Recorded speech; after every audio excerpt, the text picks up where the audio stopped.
বন্ধুরা, একটা ছোট অপমান কি বন্ধুত্ব ভেঙে দিতে পারে? বন্ধুরা, ভিডিওটি শেষ পর্যন্ত দেখো। রিমি, একটা কথা বলো। কি কথা গবলু? তুমি কাকে বেশি পছন্দ করো? এই প্রশ্ন কেন? আমার রুদ্রকে ভালো লাগে। সত্যি রিমি? তাহলে এটা আমার সাথে কি হলো? আমার সাথে কি হলো? এটা কি হলো? তুমি আমাকে অপমান করলে। আমি সত্যিই বলেছি। তুমি একটা বাজে মেয়ে, আমার সাথে বেইমানি করলে।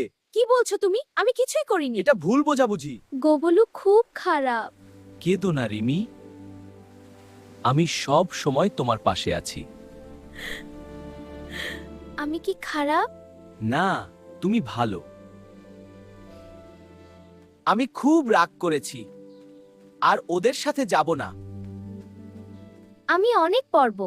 খুব ভালো। আমি ফার্স্ট হব। তুই পারবি। এই নাও দুধ। ধন্যবাদ রুদ্র। স্যার, আমি ভালোভাবে পড়াশোনা করতে চাই। খুব ভালো রিমি, আমি তোমাকে সাহায্য করব। আমার রেজাল্টটা দেখি।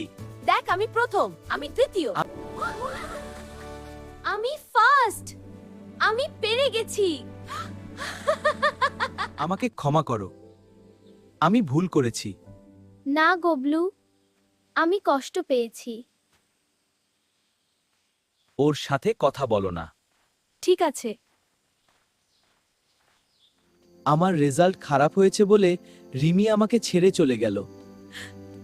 আমি খুব একা, সব হারালাম। এটা তোমার জন্য। ধন্যবাদ। চলো বিয়ে করি। আমি রাজি। আজ থেকে তুমি আমার। আমি সবসময় পাশে থাকব। আমি সব হারালাম। বন্ধুরা, রিমি কি আমার সাথে ঠিক করলো? কমেন্ট করে জানাও, আর ভালো লাগলে ভিডিওটি শেয়ার করো।